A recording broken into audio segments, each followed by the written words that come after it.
Hi, Peter here from Syrvi AI. Today we're going to talk about how to use a GTM growth plan to your business, saving thousands or sometimes tens of thousands of pounds from fractional CMOs and marketing consultants. This is how much they charge you for creating your GTM go-to-market plan. I'm going to link the video in here, or you can find it in my YouTube channel, so you can already see how to build it up. But today I just wanted to show you what the end product you would be need to aiming for. So whether you are an agency, this plan is going to make your business and your plan, your scale up plan, or the whole business plan make or break. It's all start with the go-to-market plan. What's your go-to-market plan? It determines the outreach campaigns, your content. Each of the plan is 20-25 pages, and I'm going to show you exactly how it looks like. Today I'm going to be showing the go-to-market plan, but in other video I'm going to be showing you and talk about the content flywheel plan and how that accelerates the go-to-market plan. By the way, these are the plans we're creating for ourselves. We always, when we do your service for clients, we always use and giving the service which we already tested and is already working for us. So any go-to-market plan, any strategy, and any other things we already tested and made hundreds of thousands or sometimes millions of pounds in the last 2 years we made for our clients. And also this is how we found our clients as well. So this plan is tested. Executive summary, obviously whatever we need to know about the business, which sector they are in, and what the competitors and all the rest, what kind of case studies they have in reference. In the second section, we visualize how the outreach should work from a client point of view. And if you're doing it for yourself, it's important. But if you're doing it for your clients, because you help other businesses, you do kind of consultancy and helping other businesses to create these plans, it's really important to show them how their word going to be transferred and how their mornings and days going to be looking like. So for go-to-market plans, all the playbooks, that's going to be another session I'm going to be showing you. So once we have the go-to-market plan and the content flywheel plan, okay, how we're going to be generating the playbooks, whether it's paid advertisement, outreach, you need the playbooks for every single ICP and segments and sub-segments. You need playbooks, and only then you are going to be set up paid campaigns and outreach campaigns or content or whatever you want to do. But the only reason we do this, because we want to make sure that the plan is actually going to work, right? So if you are hiring agencies for doing the outreach, outbound or inbound lead generation for you, but they are missing the go-to-market plan determines the whole strategy, playbooks coming from the go-to-market plan, or the playbooks, depending on what strategy and what tactics you're going to be using and what channels you're going to be using, then it's going to be determine the tactics, and it's going to be determine the playbooks, and the playbooks going to be determine the copies and everything else you need in order to launch successful campaigns. And most of the time, this is 70-80% of the job. And the most of the time I see from clients across over 15 different B2B sector, this is completely missing. So it's important that when you're running a business, you don't want to be battling with where I'm going to get my next sales, or where my sales team going to get the next sales, how many leads we generated, and all the rest. And then doing a kind of ad hoc and reactive planning when you see, okay, this month was not good.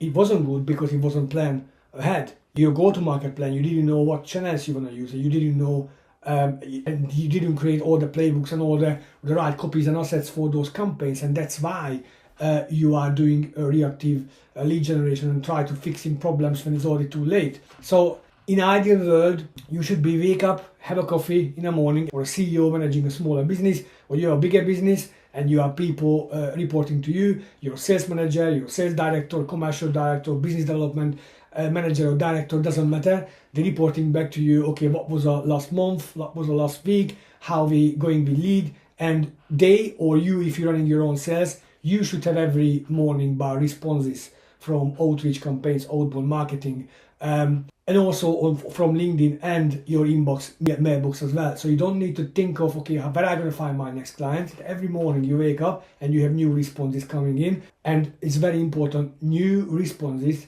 coming from the ICP, so from your ID client profile, from the segment and from the niche you are targeting with the product and the service you are selling. So the people most likely within your ID client profile, and also the ones most likely wanna actually buy something from you, because we're using intent signals as well. So intent signals could be hiring signals, could be growth expansion signals, could be leadership and strategy changes. Every sector and niche could have different signals. So service alignment, total addressable market, this is all about your service aligning with the total addressable market. So we are mapping the whole market to your business and your product and your service you are offering, not vice versa. So before we even launch or send a single cold email or send a connection request on HeyReach or spend a penny on any of the paid advertisement, doesn't matter what you do, the most important thing is that the whole market mapped out to your business, and we are only targeting what we need to target.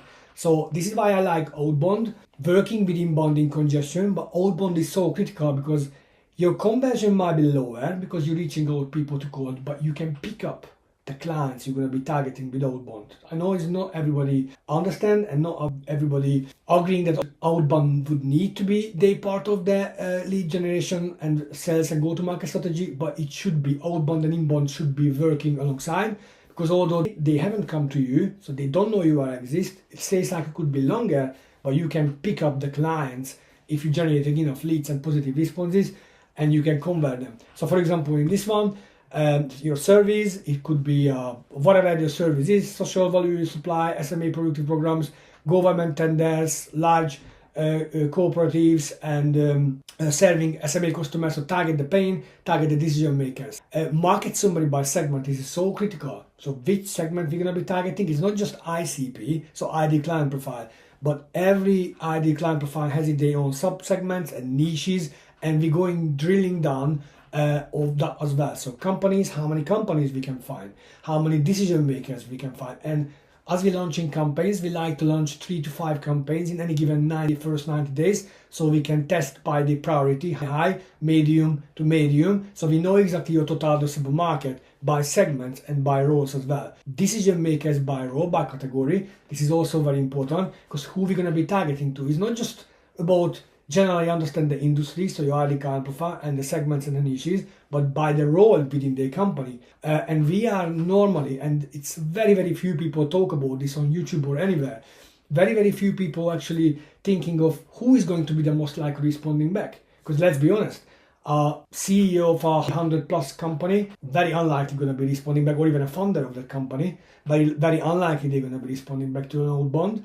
But a sales director, commercial director, maybe, but a little bit under, like sales manager, for example, business development manager, might be responding back, and they will escalate it. So tier 1, tier 2, who they are going to be escalated to. So they're going to be receiving an email, and we see it on a daily basis, that actually people forwarding our emails, and our clients as well, forwarding our emails to the right people in the right department within the business. So this works, this is a proven strategy. So we know the titles we're targeting as tier 1, and we know the titles who they're going to be escalating to the C-suite or funders or owners or businesses with a smaller business. The difference between employees up to 10, employees between 10 and 20, 25, and employees between 25, 30 to 50 and 50 to 100. So we have those the segmentations as well in terms of the size of the business, because it determines whether you're going to be doing tier 1, tier 2 segments, and also depending on your service and product, obviously the titles could be different, could be anything. ICP breakdown by segments. This is where we determine the different campaigns. It is so important. It's not just about your ICP. It's about drilling down by segments, sub-segment, niches. Sometimes we're going down 4 levels of segmentation.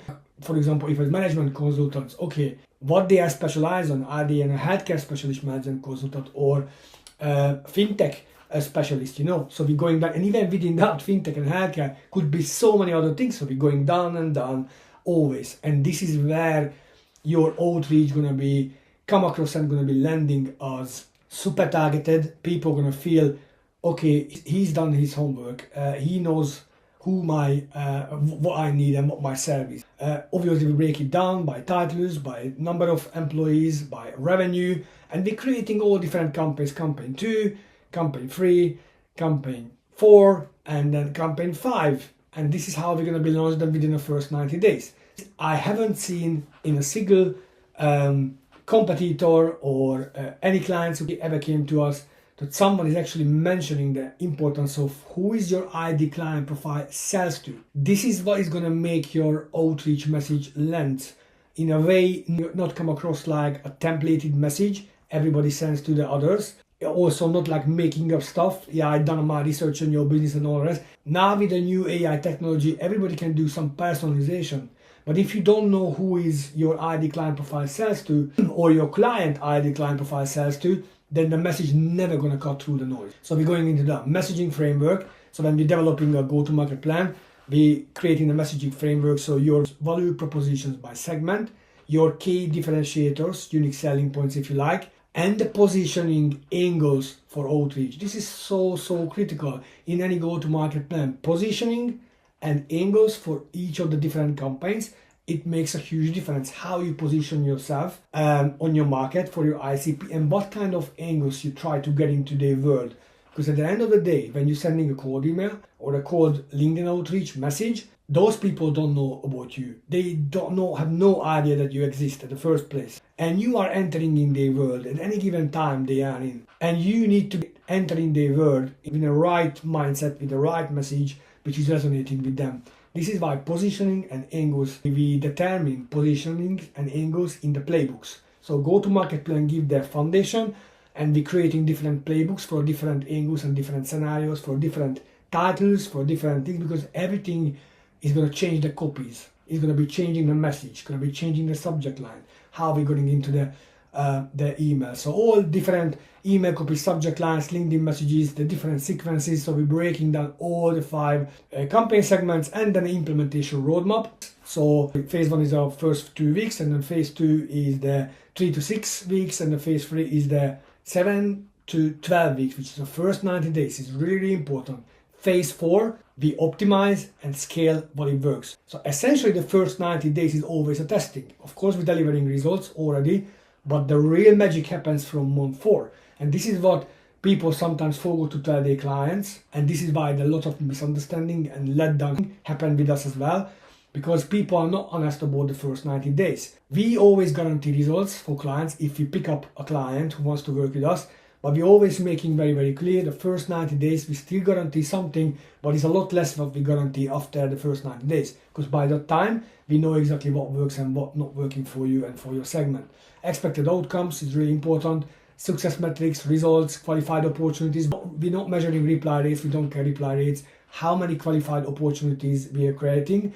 We're talking about now cold emailing, not appointment bookings. So how many people coming back with positive response, people within your ID client profile and segments you want to target, and they want to chat with you. And that's the qualified opportunities we are generating, and then the predicted 12 months stuff as well. So let me know if it's useful. Let me know if you want me to create more content. I will definitely do content around the content flywheel plan, which is the second part of the go-to-market plan, and how we generate playbooks and what the good playbook should look like for outbound, primarily for outbound, but in the future if you want for content, for LinkedIn, for paid advertisement, and I can do as well, but primarily I'm focusing on outbound. Let me know if it was useful, and see the other videos linked in this video and in my channel as well. Thank you.